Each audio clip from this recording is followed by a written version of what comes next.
देश के सभी क्रांतिकारी नौजवान साथियों को राजेश्वर यादव का प्रणाम।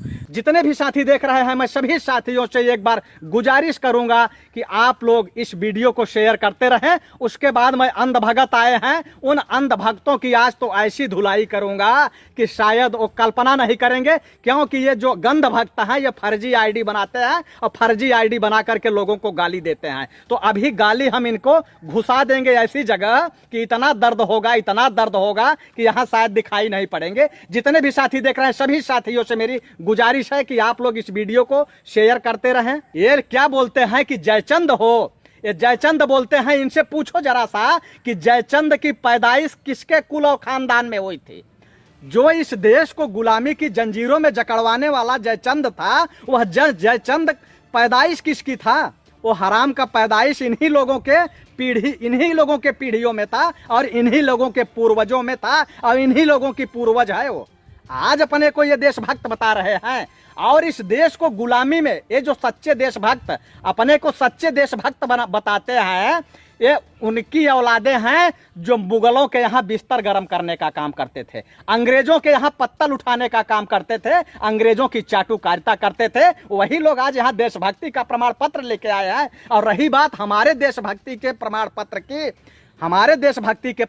की, तो वह जाके ले लें, रेजांगला के युद्ध को पढ़ लो जा करके, कि वहां देख लो कि तुम्हारे जो है वो बाप दादा वहां जाकर के इस देश को नहीं बचाए थे। वो हमारे जाबाज सिपाही जो हमारे कुल खानदान में पैदा हुए थे, वो किसानों के बेटे थे, मजदूरों के बेटे थे, और जिन्होंने कि रेजांगला में जाके 120 हीरो ने अपनी शहादत दे करके चीन को धक्का मार के पीछे भगाने का काम किया था। और जिसका कि आज तुम्हारे अब्बू, जो कि तुम्हारे आज जो है, जो तुम्हारे आका हैं, वो तुम्हारे आका जहां बिरयानी खाने गए थे पाकिस्तान में, वो चीन को धकेलने का काम नहीं किए थे, चीन को पीछे भगाने का काम नहीं किए। उन 120 रणबांकुरों ने हथियार उठा करके चीन को पीछे भगाने का काम किया था। और तुम लोग तो ऐसे हो कि पाकिस्तान की मुखबिरी करते हो। आजादी के पहले तुमने मुगलों के यहाँ मुखबिरी किया और अंग्रेजों के यहाँ मुखबिरी किया, डचों के यहाँ मुखबिरी किया, फ्रांसीसियों के यहाँ मुखबिरी किया, और आज जिसकी सत्ता होती है उसके यहाँ तुम अपनी इज्जत को नीलाम करते हो।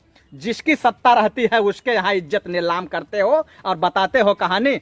आज देखिए जिस तरीके से हमारे देश का जो सांसद होता है, जो विधायक होता है, जब वो गांव में आते हैं, जब चुनाव आता है तो क्या कहते हैं कि हम भी किसान के बेटे हैं। उनसे कभी पूछो कि आज जो है इस तुरई का रेट क्या है, इस भिंडी का रेट क्या है, इस लौकी का रेट क्या है, इस करेले का रेट क्या है, जरा सा पूछिए उनसे। आज मैं आपको बता रहा हूं कि इसको 2 रुपए किलो कोई पूछने वाला नहीं है, 2 रुपए किलो कोई पूछने वाला नहीं है, और इसको भी 2 रुपए किलो कोई पूछने वाला नहीं है, और इसको कोई फ्री में नहीं ले जाने वाला है, इसको कोई फ्री में नहीं ले जाने वाला है। तो मैं ये कहना चाहता हूं कि जो देश के पूंजीपति हैं वो कहते हैं कि हमारी फैक्ट्री घाटे में जा रही है, और जब उनकी फैक्ट्री घाटे में जाती है तो उनका ऋण माफ हो जाता है, लेकिन जब किसान की खेती घाटे में जा रही है तो इसका ऋण क्यों नहीं माफ होता? बैंक वाले आते हैं, उसके खेत में लाल झंडी गाड़ना शुरू कर देते हैं, कहते हैं तुम्हारी जमीनें नीलाम हो जाएंगी। मैं ये कहना चाहता हूं कि जितने भी किसान साथी हैं, अगर आप किसान के बेटे हैं, सच्चे किसान के बेटे हैं, तो आप इस वीडियो को शेयर करिए। और अगर आप किसान के बेटे नहीं हैं, आप अंधभक्त हैं और पूंजीपतियों के दलाल हैं, चाटुकार हैं, तो आप वीडियो मत शेयर कीजिए। लेकिन अगर आप किसानों के बेटे हैं, क्रांतिकारियों के बेटे हैं, मजदूरों के बेटे हैं, तो आप इस वीडियो को शेयर करते रहिए। जितने भी नेता आते हैं, जब चुनाव आता है तो कहते हैं हम भी किसान के बेटे हैं। तो मैं ये कहूंगा कि जब भी अगर आपके क्षेत्र में कोई सांसद आए, कोई विधायक आए, तो इसका माला बना के उसके गले में डाल देना। और जब इसका माला बना के आप उसके गले में डालोगे, तब उसको पता चलेगा कि आखिर ये सब्जी का रेट नहीं है, इसलिए हमारे गले में माला डाल रहा है। और जब भी गांव में आएगा तो संसद में जाएगा तो सब्जी की आवाज जरूर उठाएगा, एक किसानों की बात जरूर करेगा संसद में कि सब्जी का भी एमएसपी रेट तय होना चाहिए।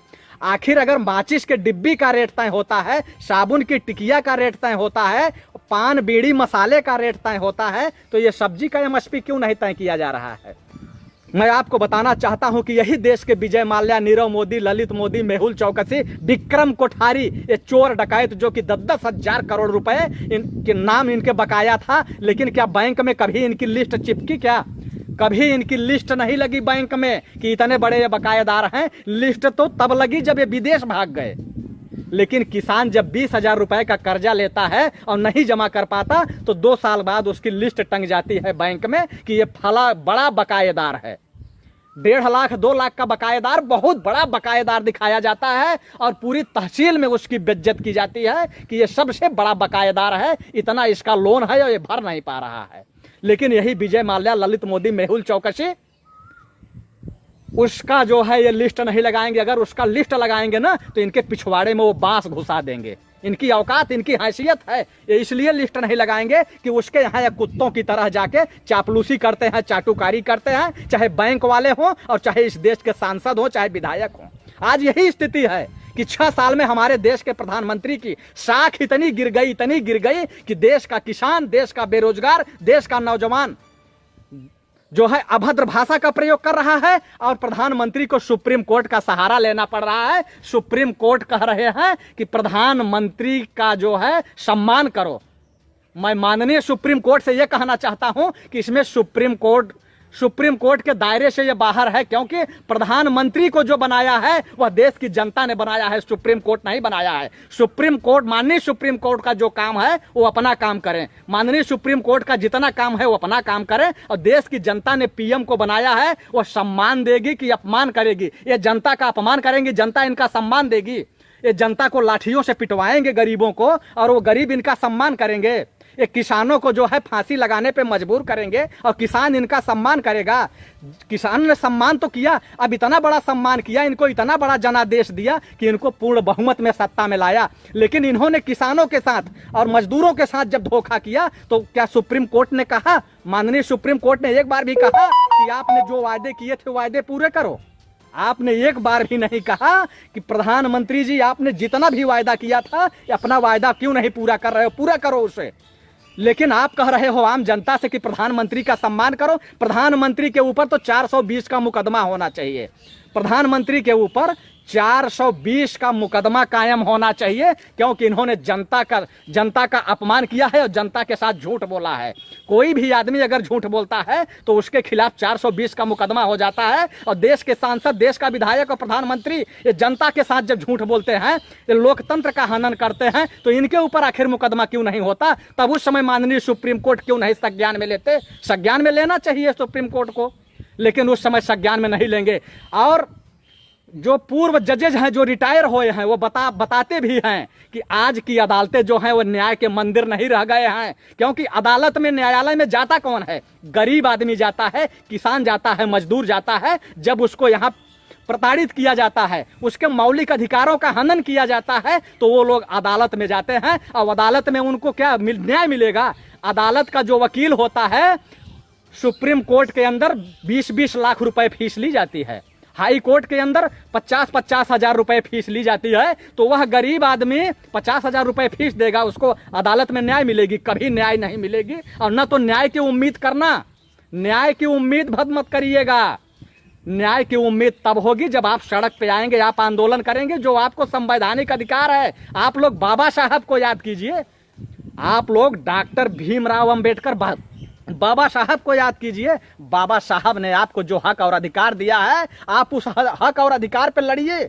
लेकिन आप हक और अधिकार पे नहीं लड़ते। इस देश का जो एक एक नौजवान है, जो किसान है, वो अपने हक और अधिकार की बात नहीं करता। अगर वो राजनीति में आता है तो सारे के सारे लोग केवल सीएम बनना चाहते हैं, मुख्यमंत्री बनना चाहते हैं, प्रधानमंत्री बनना चाहते हैं, सांसद और विधायक बनना चाहते हैं।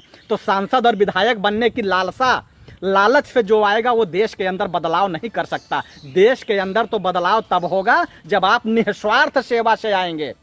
मैं सोशल मीडिया पे जब आता हूँ, स्पीच देता हूँ ना, तो मेरी जो स्पीच ये लाखों लोगों तक पहुँचती है। ये आप लोगों के बदौलत इसलिए पहुँचती है ना कि मैं निस्वार्थ भाव से आवाज़ उठाता हूँ। मुझे लोभ है और लालच नहीं है सत्ता का।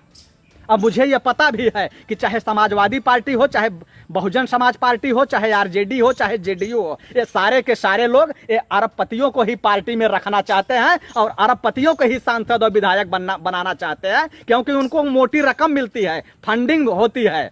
और आपके नाम पर केवल गुमराह करके ये वोट लेते हैं, आपकी आवाज नहीं उठाते। या आप बता दीजिए कि ये लोग सत्ता में रहे हों तो कभी दलितों के लिए, पिछड़ों के लिए, ओबीसी के लिए, किसानों के लिए, मजदूरों के लिए कोई आवाज उठाया हो? कोई आवाज नहीं उठाता है। आज जितनी भी पार्टियां हैं वो सारे के सारे लोग, उनको टिकट देने के लिए क्या चाहिए कि किसके पास 10 गाड़ियों का काफिला है और कौन 1000 करोड़ का मालिक है। जो 1000 करोड़ का मालिक होगा ना, वो कम से कम जो 1000 करोड़ का मालिक होगा वो 10,000 करोड़ गरीबों का गला घोटा होगा, उनके हक और अधिकार को मारा होगा, तब जाके इकट्ठा कर लिया होगा। नहीं तो जितने भी साथी हैं, मैं सभी साथियों से ये पूछना चाहता हूं कि क्या जीवन में आप 1 करोड़ कमा सकते हैं मेहनत करके, परिश्रम करके?